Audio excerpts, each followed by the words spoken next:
Hey, did you know that Vermont has more luthiers than any other state?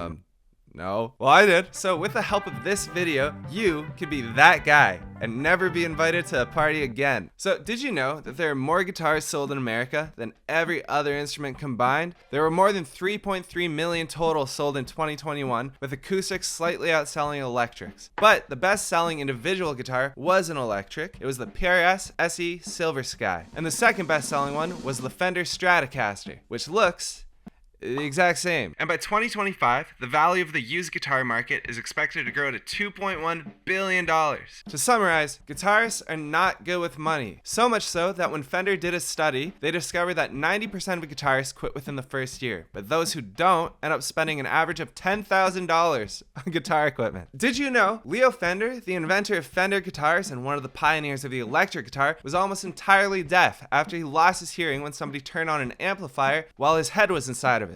He also didn't actually know how to play guitar. He could play the saxophone though, so cool. Les Paul, another pioneer of the electric guitar and the eponym of the Gibson Les Paul, was also famously injured, but in a car accident. His arm was broken in 3 places, so badly the doctors thought they might have to amputate. But when he flew to a second hospital for a second opinion, he had his elbow reconstructed at a rigid 90-degree angle so that he could still play the guitar. Because unlike Leo Fender, Les Paul was actually an extremely talented guitarist. He had over 36 gold records and 11 #1 hits in the United States. It's a lot of gold. Did you know you can buy picks made out of materials ranging from wood to turtle shells to bones? So, take your pick. But if you're not into picks made out of weird materials and you just want to spend a lot of money on one, the most expensive guitar pick ever sold was $14,678. It belonged to Kurt Cobain and was allegedly used to record the demos for Nevermind. Meanwhile, the most expensive guitar ever sold also belonged to Kurt Cobain. It was used during his Unplugged set and it sold for $6,010,000. But Mark Twain, the American writer, actually paid less for his. He paid $10 for an 1835 Martin Parlor guitar. It's now valued at $15 million.